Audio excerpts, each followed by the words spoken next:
Universal dos Espíritos, a sua 7ª parte. Nos programas anteriores, nós fomos fazendo uma sequência desde a anatomia do espírito à sua fisiologia.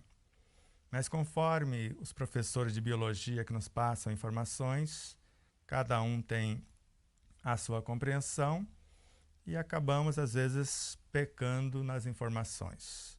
Então, peço que desconsidere as nossas falhas e nos permita oportunidades de correção.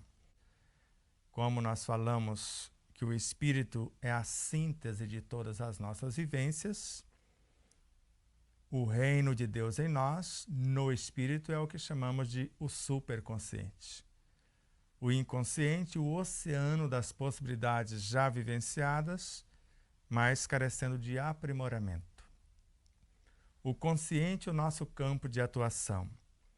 O subconsciente, o setor instintivo, responsável pelos automatismos que governam o nosso comportamento psicofísico, ou universo mental em parte, perispiritual e biológico simultâneos. Dissemos que o nosso corpo biológico, constituído de vários tecidos, o tecido conjuntivo, o tecido epitelial, o tecido nervoso e, ao mesmo tempo, o tecido muscular. Foi dito que o tecido muscular se divide basicamente em 3 dimensões: o tecido liso, o esquelético e o cardíaco. O tecido epitelial na derme, na epiderme, na hipoderme.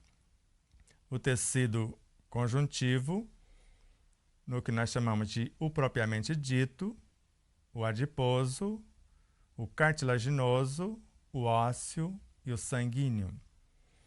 E, ao mesmo tempo, o tecido nervoso, ou simultâneo, o tecido nervoso, que vai formar o nosso sistema nervoso central e periférico. E falamos que o tecido sanguíneo, dividido em 4 dimensões, inicialmente, as hemácias, que são os glóbulos vermelhos, paralelos, os leucócitos, o plasma e as plaquetas, sendo as plaquetas peças de reposição das próprias células, porque desmonta-se uma célula-tronco para compormos ou construirmos as plaquetas, ou transmutamos a célula-tronco para formar as hemácias ou os leucócitos.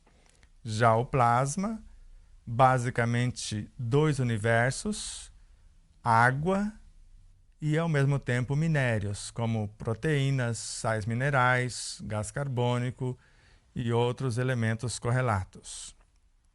Sendo que, nesse universo dos leucócitos, falamos que alguns linfócitos viviam dentro dos macrófagos, por exemplo, mas a coisa não é bem assim, embora poderia ser, porque às vezes alguns linfócitos são tão pequenos e os macrófagos às vezes muito grandes, mas não é bem assim na linguagem da biologia.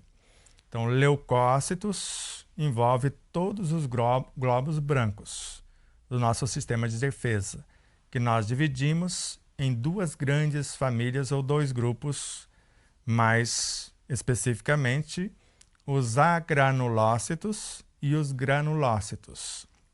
E quando falamos de granulócitos, são células que têm grânulos no citoplasma. E, ao mesmo tempo, chamamos de neutrófilos, eosinófilos e basófilos. E quando falamos dos agranulófilos, estamos falando de outros 2 universos, dos linfócitos e os monócitos. Mas dependendo de como olhamos ou de como dividimos, se pegarmos os linfócitos, vamos subdividi-los em linfócitos B e linfócitos T. E mesmo T ainda subdivide em 2 dimensões. E nós vamos percebendo que nesses elementos diversos, cada um tem sua função específica. E quando queremos criar uma realidade nova, reprogramando o nosso sistema imunológico, enriquecendo o tecido sanguíneo como um todo, fortalecendo as hemácias, multiplicando as plaquetas, qualificando o plasma. E vemos o plasma no sistema sanguíneo com esse nome, no sistema linfático com o nome de linfa, no universo extracelular, líquido extracelular, no universo intracelular, líquido intracelular, no íntimo dos microtúbulos, plasma, só não mais o plasma semelhante ao sangue, plasma fluídico. E é neste plasma fluídico, resultado do nosso pensamento, das nossas emoções e sentimentos, que nós vamos interagir com a consciência celular e alterar o fenótipo e o genótipo também. Mas hoje se sabe, com Joana de Ângeles, com André Luiz, com vários outros luminares, que não se herda doenças, se herda tendências por conta do meio em que encarnamos, dos envolvidos no contexto e, em especial, os pais. Mas essas predisposições que às vezes herdamos no material genético, trazemos conosco instrumentos para transcendê-las todas, conforme está em Missionários da Luz com André Luiz, a partir do capítulo 13º, e em outras obras como Ação e Reação. Na obra Ação e Reação, o autor narra que nós podemos trazer zonas propícias à eclosão de vírus e bactéria e desenvolvermos enfermidades de variada ordem. Mas nascemos com todos os anticorpos. Lembra quem cria os anticorpos?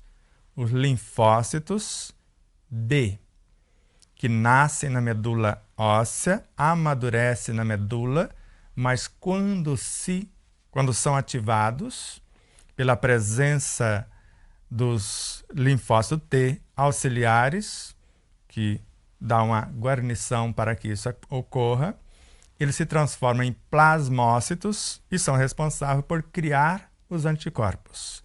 Então a gente já traz uma quantidade enorme de seres especializados no nosso perispírito para gerar esses soldados de defesa no corpo físico, mas ainda com mecanismo para ir além, através da oração, da nossa transformação moral, do amor que dedicamos ao nosso semelhante, da meditação e de outros mecanismos de autoconhecimento e transformação pessoal.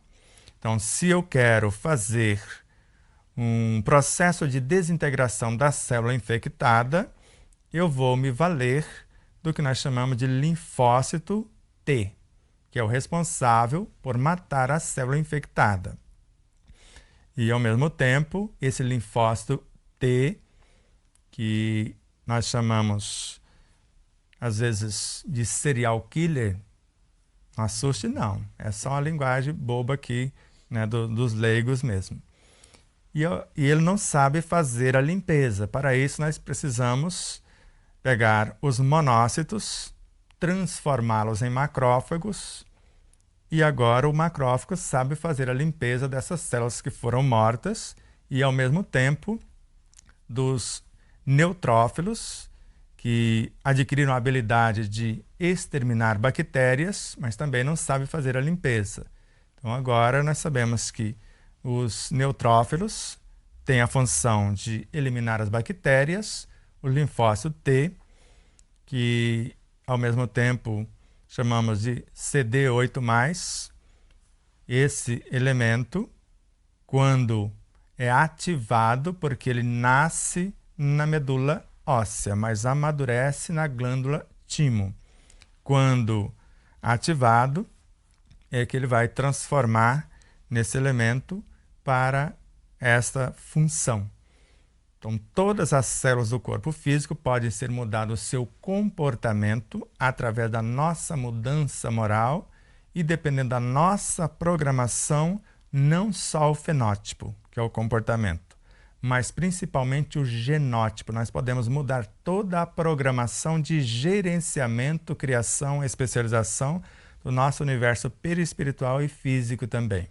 Então depende do que eu vou fazer da minha inteligência, o bom uso da minha imaginação, a aplicabilidade harmônica do meu pensamento como capacidade criativa, das virtudes e sentimentos como elementos qualificadores, da palavra como elemento de propulsão e da atitude como elemento de concretização.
Vamos definir melhorzinho o que seria um fenótipo e um genótipo.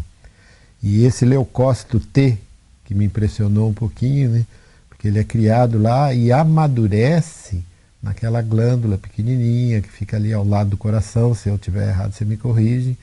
Então vamos dar mais um esclarecimento nessa área.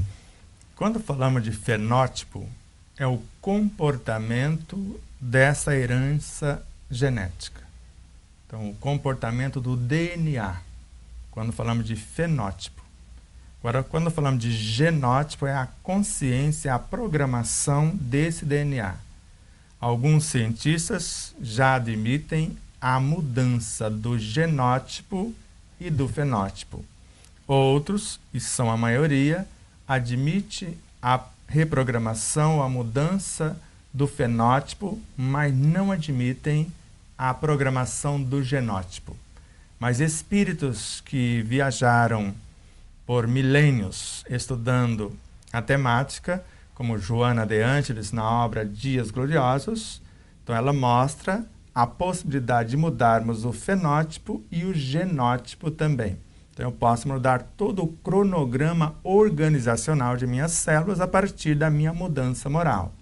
Então, com o pensamento harmônico, pensamento de alegria, de gratidão, de esperança, de docilidade, de afabilidade, de gentileza, ou seja, o comportamento do bem, do belo, do justo, que forma o caráter enobrecedor do indivíduo. Então, com isso eu criaria, a partir das minhas projeções mentais, a exteriorização dos meus sentimentos no campo mental, perispiritual e físico, quando chegando esse universo de informações nos neurotransmissores que se unem para formar os neuropeptídeos, e agora no interior desses neuropeptídeos, aquelas projeções mentais transformam-se em partículas de amor, que nós chamamos de fóton, partículas de equilíbrio. E esse fóton, quando se reúne, é o que nós chamamos de magnetismo. E esse nosso magnetismo é que culmina no interior dos microtúbulos, nos microvórtices, gerando esse plasma fluídico, né, nessas estruturas diminutas, e a partir dali eles se reúnem, esses microtúbulos, formando os centríolos. Os centríolos criam os ribossomos, com os quais nós interagimos agora com o DNA para mudar não só o fenótipo, e o genótipo também. E interagindo, criamos juntos, nós que estamos mudando, a consciência celular gerenciada pelo superconsciente, agora criamos os genes, responsáveis pela fabricação das proteínas. Mas a consciência da proteína em si é gestada por esse gene chamado de aminoácido. E a partir do aminoácido criado, Se não tivermos o material de boa qualidade, que nós chamamos de glicose, as próprias estruturas chamadas de aminoácidos podem se unir e formar as proteínas. Por isso que, num dado momento, o próprio Cristo disse-nos: eu sou o pão da vida. Mas se tivermos um material de qualidade, elas vão formar as proteínas e começar toda a reestruturação celular, desde a criação das organelas no citoplasma ou das consciências da estrutura do DNA no neoplasma. Agora, os linfócitos T, eles dividem em dois universos diferenciados. Então, o que cria a possibilidade de matar a célula infectada e, ao mesmo tempo, os auxiliares. Então, quando falamos de linfócito T, é algo que nasceu na medula óssea e amadureceu na glândula timo. Mas quando ele sofre a ativação, que é mental, certo? Que é mental e às vezes pelo programa, o cronograma organizacional das células, aí ele adquire a habilidade X para executar tal função. E quando vemos seres como o linfócito B, ele nasceu e amadureceu na medula. Agora, quando ele sofre a ativação, ele transforma-se de linfócito B em plasmócito. Agora, quando ele é ativado, ele muda o seu nome de linfócito e, a partir daí, ele vai criar o que nós chamamos de anticorpos. Já sai bem amadurecidinho já da célula. E o outro, a função dele, por amadurecer na glândula timo, ele tem a função de matar as células infectadas. Fale sobre a reprogramação mental para a reprogramação celular na cura de doença. A utilidade de frases de efeito para a reprogramação mental e o trabalho com a harmonização dos chakras. Então vamos lá. Quando falamos de chakras, vamos começar pelo final. E estudamos a obra de André Luiz, Evolução em Dois Mundos. Ele narra que o chakra frontal a serviço da mente, quando ele trabalha em conexão com a mente, ele consegue a especialização das células psíquicas e físicas ao extremo, os chakras. Quando falamos de palavras de efeito, palavras como mantras, elas são muletas que necessitamos. Ora, quando entendemos onde e como atuar, não precisamos dessas palavras. E eu realizo uma oração repetindo palavras. Pai nosso dos céus, santo é o teu nome, venha o teu reino, tua vontade se faz, na terra como em toda parte. Dá-nos hoje nossa parte de pão, perdoa as nossas culpas, quando houvermos perdoado a culpa daqueles que nos ofenderam, não nos deixes entregues às provações, porque assim nos resgatas do mal. Assim seja. Eu posso repetir esse mantra, mas eu entendi as palavras? Porque cada palavra está dizendo uma coisa. Se eu não entendi, eu repeti e terceirizei. E o processo de autocura é um processo de mudança e de construção pessoal. Quando Emmanuel fala que oração é força, agora a ação é serviço. É uma força que vai gerar ou interagir com a vitalidade e gerar a vida. Agora eu preciso iluminar-me de dentro para fora, porque é o que Joana de Ângeles narra. Oração é um processo de iluminação de dentro para fora. Então, quando eu tenho a intenção de mudança e sei que o pensamento em si, ele é neutro. É uma capacidade criativa a ser colocada em ação. Quem define o vir a ser do pensamento, a inteligência que vai fazer o planejamento e o sentimento que vai qualificar o pensamento, e mediante a minha inteligência eu posso usar a imaginação para dar forma. Então a inteligência vai dar o start, as diretrizes, a imaginação vai ajudar a inteligência a dar forma à capacidade criativa que é o pensamento. Agora criou a forma, quem é que nós vamos encarnar nessa forma? Agora um sentimento, uma virtude. E eu fiquei encantado, não só no que nós já falamos no Evangelho segundo o Espiritismo. A fé é mãe de todas as virtudes. E a oração é a filha primogênita da fé. Aí eu fiquei mais encantado do que eu já estava. Porque eu sei que todas as virtudes são seres. Só que a oração também. E é a filha primogênita da fé. Ou seja, então é o primeiro que vai entrar em ação. Por isso que ela é força e na ação vai gerar serviço. Então, força que deve ser colocada em ação.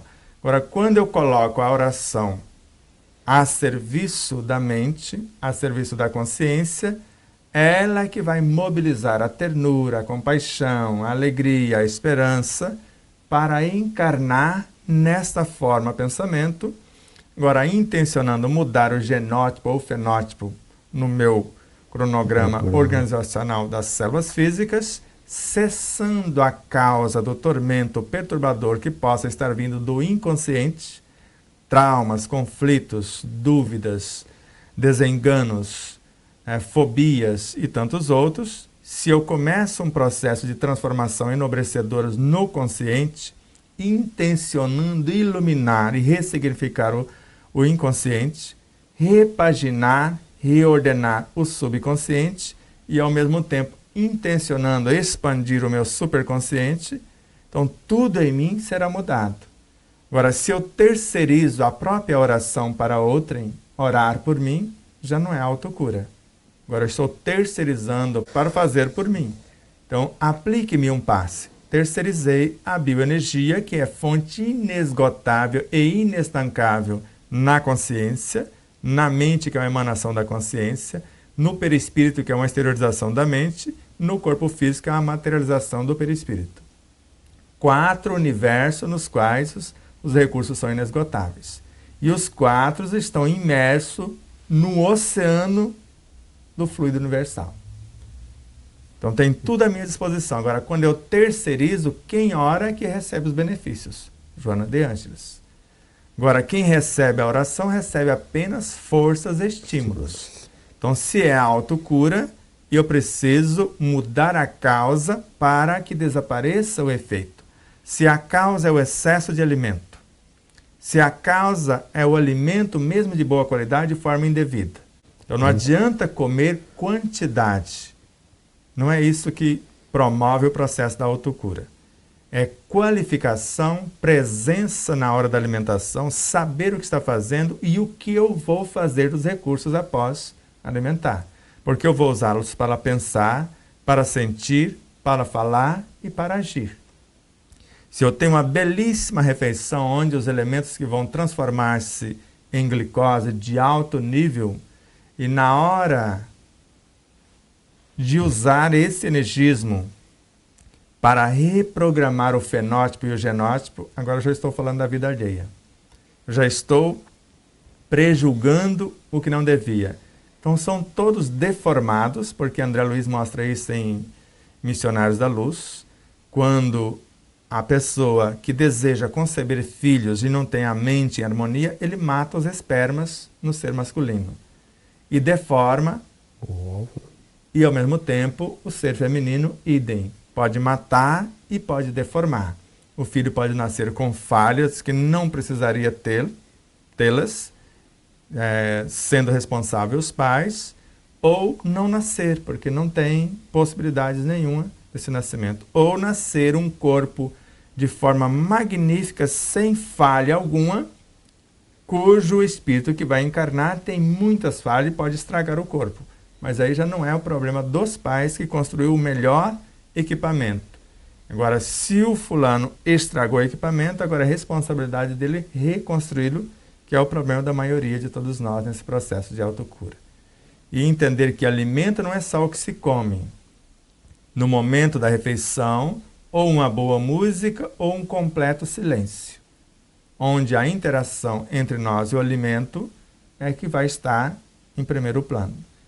Então, se temos a noção de que é um processo de auto, quando falamos auto, é dentro, não tem como terceirizar. Agora, se eu falar de cura, agora eu posso terceirizá-lo para a medicina alopática, fitoterápica, homeopática ou qualquer terapêutica fora. Que eles não vão, qualquer expressão da medicina, seja quântica, seja clássica, o máximo que vão fazer é aliviar os efeitos. Porque a cura real depende da mudança do cronograma organizacional que nós chamamos de genótipo. Mudar o fenótipo, teremos alívios somente. Agora, mudou o genótipo, que só muda quando mudamos moralmente, quando a nossa conduta ética, quando o nosso caráter se modifica, agora se muda toda a argila. Agora eu posso construir com a mesma argila porcelana de alto nível, antes eu construía, às vezes, algum elemento bem precário ou bem primário. E aí se conclui o processo da autocura. Exato, porque a cada pensamento bem arquitetado, o sentimento que vai ser encarnado no pensamento e transformado em leis, que nós chamamos de hormônios. E são essas leis que vão mudar o genótipo, não só o fenótipo. Agora, se eu encarno as leis adequadas para gerar os hormônios adequados, agora sim eu vou mudar a estrutura tanto da mente, quanto do perispírito, quanto do corpo físico simultâneos. E conforme Emmanuel, tudo que eu for comer ou que eu for trazer como alimento, agora vai transformar-se à semelhança dessas leis que estão gestando ou regendo esses contextos. É possível, em uma mesma vida, trazer para consciências e educar todas as nossas subpersonalidades a ponto de manter nosso ser sempre harmônico, tanto na questão da saúde, quanto em nossas ações? É só perguntar para Buda, porque ele fez numa única vida todo o processo da iluminação. Quem assistiu o filme Pequeno Buda, a partir de fatos reais, percebe ele dialogando inicialmente, desintegrando e transformando a estrutura da vaidade, da luxúria, da inveja e tal, e depois todas as perturbações do inconsciente foram sendo transformadas de flechas, de algo que fere, em flores, fragrâncias de virtudes. Então é possível sim. Agora depende da nossa doutrina, que nos dá o conhecimento através da filosofia, a compreensão através da ciência e agora a transformação de fato através da vivência. O conhecimento em si, ele desperta as possibilidades. Agora, somente a vivência consciente é que nos liberta de tais situações. Então, quando entendemos essa realidade, é fácil mudar numa só vida incontáveis vidas. Até porque, se eu adotei a partir de agora tal postura como a mais nobre e justa, ela muda todo o passado a partir do momento que eu adoto. É o dizer de Pedro, que grafou no seu evangelho os ensinos de Jesus, o amor. Uma atitude do amor agora cobre a multidão de pecados. E todos os equívocos são consertados a partir de um acerto, que foi o que aconteceu com Thomas Edison. 699 erros. Um acerto mudou 699, porque o que ele queria era o processo de invenção da lâmpada, que hoje nós estamos aqui com as lâmpadas no estúdio, de LED. Mas tudo isso graças à sua descoberta, juntamente com o seu parceiro de jornada, que numa certa altura, conforme a história, desistira, mas ele não desistiu e ficou com o mérito. Há muita controvérsia, mas isso não vem ao caso. Alguém se ralou e nos legou como projeto ou produto do seu trabalho o que nós temos hoje como a lâmpada de LED, a lâmpada incandescente e tantas outras. Qual seria o melhor caminho para iluminar as nossas instâncias psíquicas mais viciadas e obscuras, para assim alcançarmos a iluminação? Exato. Essa Ramatiz responde com tranquilidade na obra Jesus e a Jerusalém Renovada. Então, todo ser que busca a sua autoiluminação, enquanto ele não cumprir as suas obrigações no contexto onde vive, principalmente em relação ao seu ambiente de trabalho, se ele não tem ainda a honradez, a honestidade de chegar na sua sessão, na sua ambiência de trabalho, mesmo que o chefe não esteja presente, que o patrão não esteja presente, mas chegar no horário para o qual foi contratado. Se não cumprirmos as mínimas coisas, Na alimentação, por exemplo, o aproveitamento total dos alimentos, o não desperdício de coisa alguma e o fazer o máximo com o mínimo, jamais conseguiremos chegar na antecâmara, que é o nosso inconsciente. Então, se eu não cumpro os compromissos registrados no meu consciente, no meu campo racional, para repaginar o meu comportamento subconsciencial, jamais eu vou conseguir chegar na antecâmara que nós chamamos de inconsciente. E lá é que estão as situações mais complexas. O marido difícil, a esposa complicada, o patrão injusto, o chefe meio atrapalhado, não são esses. Esses são os aquecimentos. Nós estamos fazendo uma ginástica, a semelhança do que se faz para uma corrida de longa distância ou para uma competição qualquer, o aquecimento da estrutura muscular. E o que está no nosso contexto externo, no nosso lar, no ambiente de trabalho, na sociedade, isso é apenas o aquecimento. E se não damos conta disso, não estaremos capacitados para enfrentar esse oceano de vidas incontáveis, através dos bilhões e bilhões de anos que nós fomos angariando e sumariando para que, com a consciência mais desperta e equipada, possamos iluminar e transformar tudo isso em valores para o superconsciente. Acredito que qualquer pessoa comum pode reprogramar a célula, reprogramando os pensamentos e os sentimentos, sendo menos reativo e mais proativos. Com certeza, não só isso. Pensamento, sentimento, palavras e atitudes. E Joana de Ângeles, tanto quanto você, ela narra que qualquer um pode fazer isso. Agora basta ter um objetivo enobrecedor, o respeito às leis que regem a vida em todas as suas expressões e, ao mesmo tempo, pensar na verdade que acredita, sentir o que está pensando, falar o que está sentindo e viver o que está falando. Então está à disposição de todos quantos se esforcem por desenvolver esses valores e tornar-se na prática o Evangelho vivo, mesmo que em pequena monta. Porque não é a quantidade, mas sim a qualidade daquilo que fazemos. Por isso, Joana de Ângeles, na obra O Evangelho segundo o Espiritismo, narra que Deus encoraja todos os esforços que tendem para o bem, multiplicando 100 ou 1000 vezes a mais. Então não é tão difícil assim. Sebastião, poderia nos falar um pouco sobre o inconsciente dominador? Então, Joana de Ângeles, até uma altura, ela narra que o ego seria esse ser dominador. Mas na obra Vida, 2 pontos. Toma fôlego.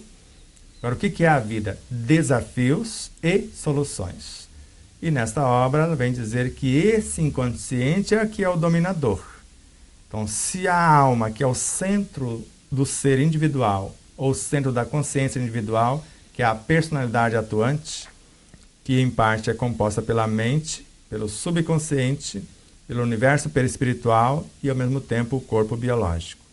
A alma é o centro consciencial que está mais exatamente no consciente. Então, se ela não tem a inteligência do que se faz e o comportamento adequado, ela se vê sitiada por esse inconsciente, onde estão os traumas, as paixões e todas as espécies que nós chamamos de vícios e fobias, etc. Então, quando esse consciente está sequioso pelo processo que nós chamamos de iluminação e o consciente ou a alma adia essas transformações, ele tem o direito, segundo Ramatiz, de bater na porta do consciente e às vezes invadir o subconsciente e assumir o comando. Por isso que Gustavo Gelei mostra na obra O Ser Subconsciente, assim como o Gabriel Delany na obra A Alma Imortal. Então há algo assumindo o corpo por instantes, dias, horas, meses ou anos, até Leon Denis em O Problema do Ser, do Destino e da Dor, por a negligência ter acontecido. Como Joana de Ângeles narra, e nós colocamos no livro logo nos 5 pilares, procrastinar o fenômeno da conscientização tem limite, porque a energia que é vida constitui-se do psiquismo divino. e mais cedo ou mais tarde vai libertar-se da injunção grosseira do consciente e retornar ao oceano do amor de Deus. Ou esse inconsciente dominador, quando não há transformação no consciente, que visa criar novos elementos para o subconsciente e com isso alterando o nosso comportamento, e chegando no subconsciente, o que é instinto transforma-se em sensações. Agora já está no inconsciente. O que é sensação se eleva ao estágio de emoção, já está disciplinando o pessoal do inconsciente dominador. O que é emoção se transformou em sentimento, mas tudo é enobrecedor. Tudo isso vai iluminando esse inconsciente dominador. E ninguém resiste ao contato do verdadeiro amor, de uma sensação amorosa, de uma emoção enobrecedora, de um sentimento enobrecedor, de um pensamento nobremente estruturado, do uso da inteligência intelectiva, emotiva e espiritual ao mesmo tempo. Então nós partimos do consciente num diálogo amoroso com o superconsciente, trazendo para o subconsciente novas informações e, ao mesmo tempo, forças iluminadoras do nosso inconsciente que não mais será dominador. Porque agora ele sabe que alguém que está no consciente faz e faz com sabedoria, intencionando iluminar primeiro o subconsciente, que é uma fração do inconsciente, e ao mesmo tempo governado pelo superconsciente. E quando nós fazemos isso, consciência do que se faz, todo o universo dominador se acalma. Veja Joana de Ângeles. As boas leituras enriquecem a mente, o consciente. Acalma as emoções, o inconsciente. Estimula o progresso, o superconsciente. Boas leituras agiu em 3 dimensões. E colocado isso na prática, altera o subconsciente. Então, boas leituras enriquecem o consciente, acalma o inconsciente e libera a vasta rede de progresso e de sublimação inerentes ao superconsciente. E vindo, vai repaginar, ressignificar o nosso subconsciente. Agora é um exercício constante. Através das boas leituras, das boas palavras, das boas ideias, atitudes correlatas, né, em perfeita coerência, nós vamos criando no consciente a cada situação, ressignificando o subconsciente, pacificando e iluminando o inconsciente e expandindo o superconsciente simultaneamente. Se somos moralmente comprometidos pelo passado, muitas das vezes de crimes, o amor cobre essa multidão de pecados, ainda assim, para nós, há a possibilidade de utilizar esses conhecimentos e vivenciar tudo isso que você expõe? Paulo de Tarso, o que ele fazia antes de conhecer o seu Cristo interior? Porque num dado momento o Cristo interior veio à tona: por que me persegues? E entendendo por ser visitado com tanta ternura e compaixão por esse Cristo, assim como a samaritana no poço de Jacó. E ambas as situações, Carlos Soares Pastorino mostra em Sabedoria do Evangelho que era o Cristo interno, tanto lá do poço de Jacó com a samaritana, quanto de Paulo de Tarso. Saulo de Tarso, a personalidade, Paulo, a personalidade que foi substituída, e ao mesmo tempo samaritana, a personalidade atuante. Então, por mais comprometido que estejamos em relação a hoje, Joana de Ângeles, porque o que fizemos ontem é acreditarmos ser o melhor, mesmo sendo um Gengis Khan que ganhou o título de herói matando gente inocente, criança, grávidas, idosos, indefesos, só para fazer o monte maior.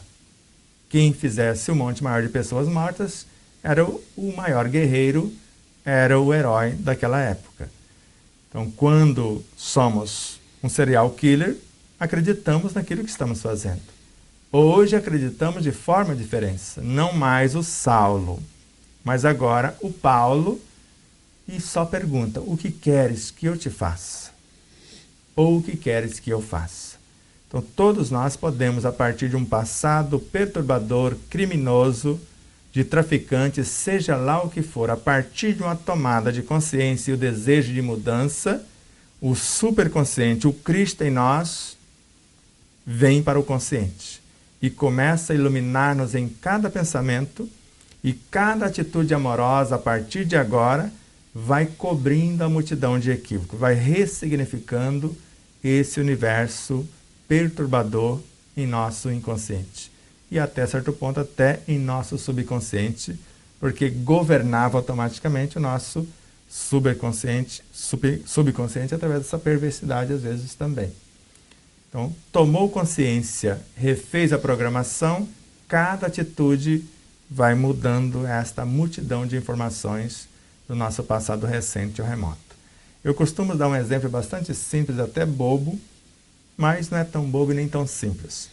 A gente digita lá no Word ou no editor de texto qualquer, digito 1000 palavras, 5000 palavras. De repente eu descobri uma palavra nova que quer dizer mais exatamente o que eu quis dizer com aquela outra palavra.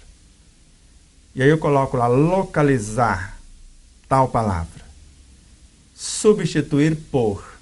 Ele vai perguntar, todas ou só essa?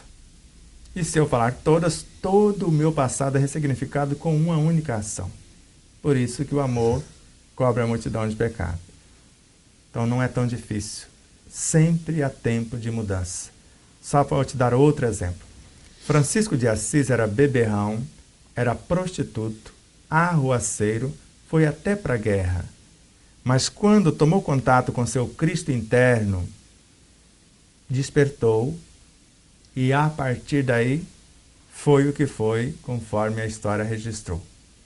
Então, quem é que garante que não há dentro de você, dentro de mim, dentro de qualquer um de nós, um Francisco de Assis, um Paulo de Tarso, um Santo Agostinho que quase enlouqueceu sua mãe, Santa Mônica, até os 30 e poucos anos de idade. E de repente chega a esse vulto que nós conhecemos, a esse guia da humanidade. E tantos outros que passou por semelhante processo. E despertou num relance de busca de conhecimento pela filosofia, de compreensão desse conhecimento através da ciência e da experimentação desse conhecimento através da vivência que nós chamamos de moral do Cristo. Pensar como ele pensou, sentir como ele sentiu, falar como ele falou e viver como ele viveu. Que o sentimento de culpa e de remorso afasta você deste processo. E ela está lembrando que todos nós fazemos parte da pergunta 540 e a 560 do Livro dos Espíritos. Exato. Lembrando bem, quando nós deixamos a consciência de culpa assumir, de autopunição, de autoflagelação, esse é o inconsciente dominador. Deixamos a ansiedade, a insegurança, o desespero, a tristeza, todos esses seres pertencem ao inconsciente dominador. Então, quando temos noção disso, invertemos a pauta, viramos a página e começamos a escrever a nossa história. Dá trabalho mesmo, respondendo também para o Daniel, mas vale a pena, melhor nessa encarnação que acumular para as próximas encarnações. Ela fala em encarnações, porque evoluir todos iremos, pelo amor ou pela dor, melhor que seja pelo amor. Com certeza, Mayra. E o amor nos convida vezes incontáveis. E a dor, nunca vi a dor convidar ninguém. Ela simplesmente chega exigindo mudança. Ou a gente muda, ou devolve o patrimônio. Não tem outra situação. E quando começamos essa mudança, cada atitude, cada tentativa torna mais fácil as tentativas seguintes, as encarnações posteriores. E todas as vezes que desistimos, tornamos mais complexas as próprias experiências. Ambas informações são de Joana de Ângeles. Então a tarefa não é tão difícil, segundo a autora, na obra Jesus e Vida. Basta a cada pensamento dominador ou perturbador eu apresentar o de qualificação enobrecedora. E normalmente envolver em vibrações de amor essa perturbação, essa emoção perturbadora, esse vício, esse trauma, esse conflito. Então, quando falamos de ansiedade, de insegurança, eu vou envolver com a autoconfiança. Medo, com a coragem. Tristeza, com a alegria. Desespero, com a esperança. dúvida com a fé, ignorância com a luz do conhecimento e assim por diante. Isso aí. Aí a Aline, ela pergunta novamente aqui, como seria a recuperação de um espírito que perdeu a consciência por causa de uma doença como a demência e o Alzheimer? Como poderia se autocurar nessas condições? Agora, nós sabemos que o trabalho pode ser para a família também, na recuperação da própria família, mas o Sebastião vai analisar mais profundamente. Todos os enfermos dependem da mudança da estrutura familiar, principalmente Alzheimer, Parkinson, derrame cerebral, a dependência química de um modo geral. Enquanto não houver a reharmonização da família ou de quem está em torno, dificilmente isso acontece. Vamos dar um exemplo. A medicina acadêmica, através de visualizações, que com certeza os terapeutas levam a efeito, encorajando os enfermos, que está com Parkinson, com Alzheimer, com derrame cerebral, a encorajar as suas células-tronco a migrarem para os setores lesados, mediante um projeto de uma vida enobrecedora a partir dali, para que possa ser reconstruída ou construída a nova realidade. Então, nós começamos com a assistência terapêutica de alguém consciente, auxiliando-nos nesse começo. E a partir de um momento, a gente assume a responsabilidade e dá continuidade. Se eu ainda tenho condições, quem está com Alzheimer, às vezes num processo bastante complexo, não teria esta facilidade. Então, alguém precisa ajudá-lo a fazer isso, evocando ou invocando a sua consciência, trazendo o superconsciente para o consciente, acalmando o inconsciente perturbador, ressignificando o subconsciente e criando uma nova realidade. Se a engenharia de alimentos ou cientistas na área alimentar provam que um alimento pode mudar o cronograma organizacional de nossas células, fisicamente, só que o alimento não é só físico, ele é psíquico também. Então, ele pode mudar desde o físico, que é um efeito da nossa consciência, como Joana de Anjos narra, não tem como separar o corpo do espírito, ele é a causa, o corpo é o efeito. Então, se eu tocar no corpo, eu atinjo o dono desse corpo, que é o espírito. Então, quando começamos a visualizar, vamos supor que a pessoa que está com Alzheimer não tenha condição nenhuma de levar isso a efeito. Só que eu estou visualizando, convidando o espírito para fazer isto. E a palavra do médium, do profeta, do vidente, segundo Ramatiz, ela é endereçada à contextura íntima do ser manifestado, que é a sua superconsciência. E por mais que esse ser periférico, que a personalidade encarnada, que a alma encarnada ignore, esse pulso vibracional da virtude de quem está falando, verbalizado ou não, vai levar o conteúdo para a contextura íntima do ser, conforme Emmanuel também narra. Estou transportando parte do meu espírito, como se fosse um consultor de empresa, a dar assistência para esse ser que está com Alzheimer, com Parkinson, derrame cerebral, com o que nós chamamos de esclerose múltipla, esclerose lateral amiotrófica e tantas outras, como a lúpus, a fibromialgia.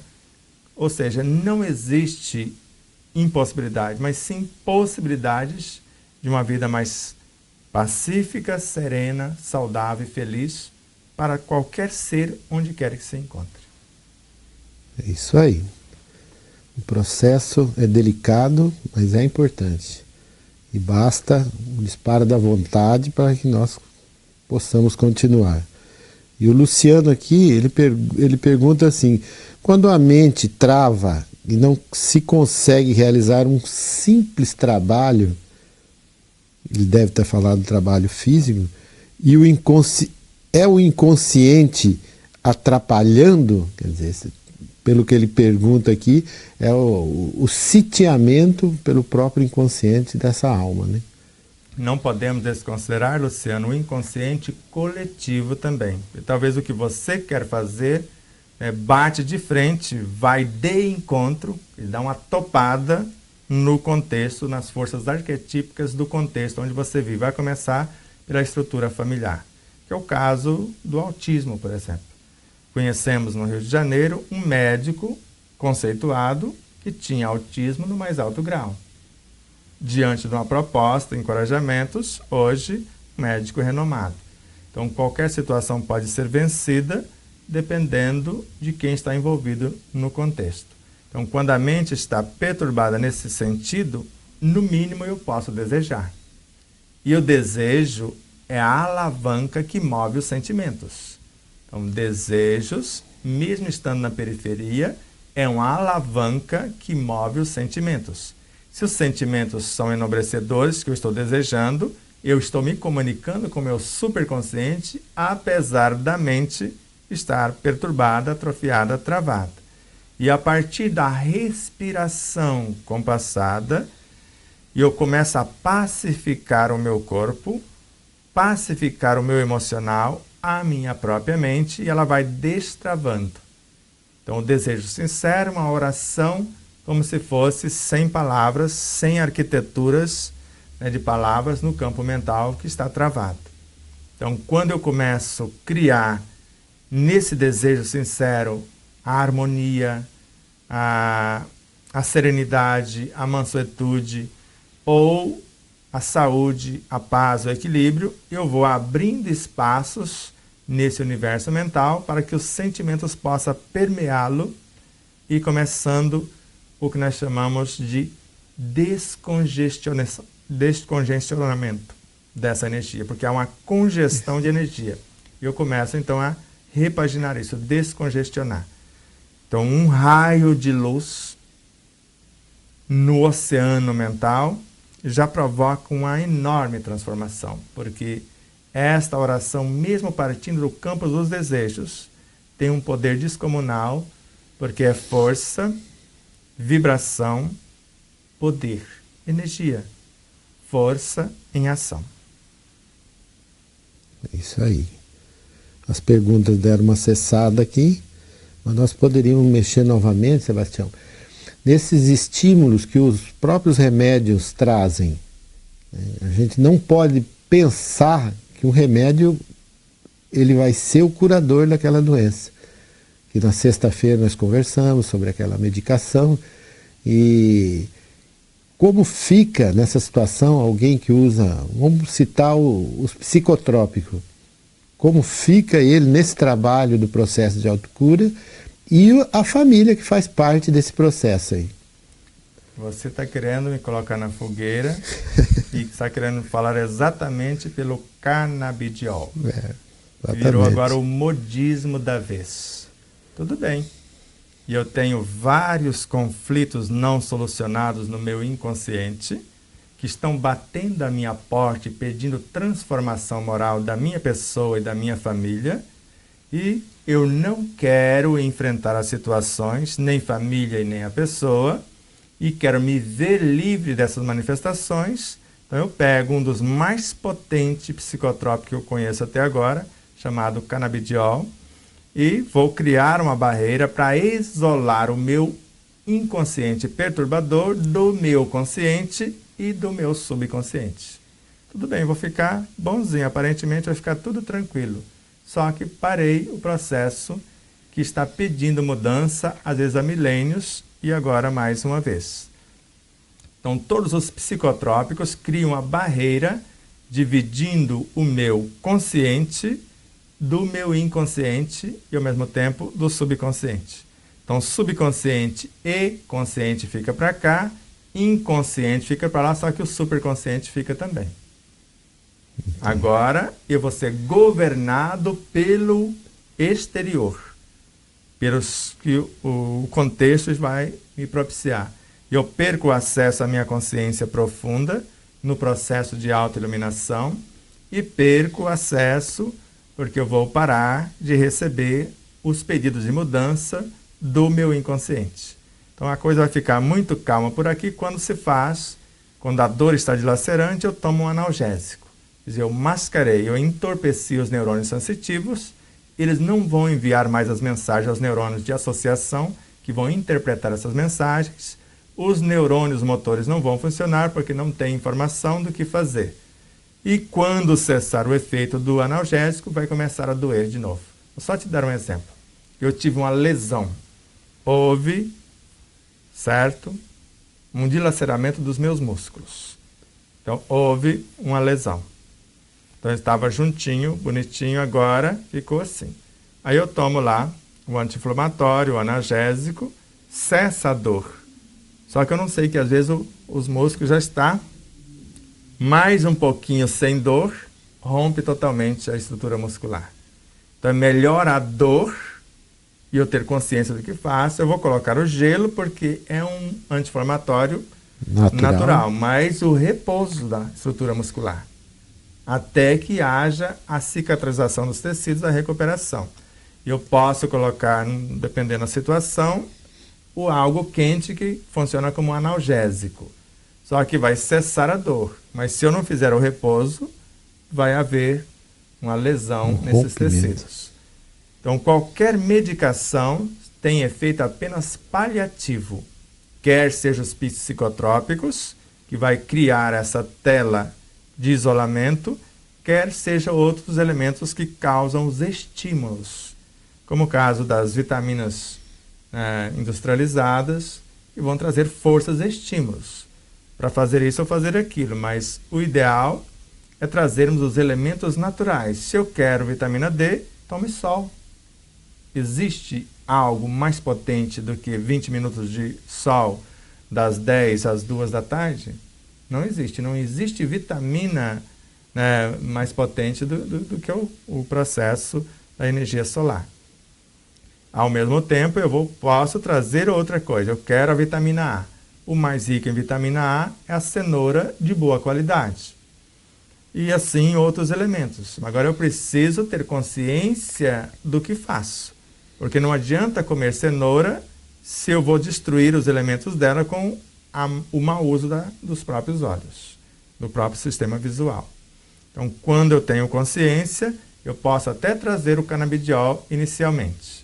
Mas, na sequência, eu preciso mudar o meu comportamento, porque ele vai ser apenas um paliativo. Enquanto eu estiver usando, vai estar tudo na calmaria.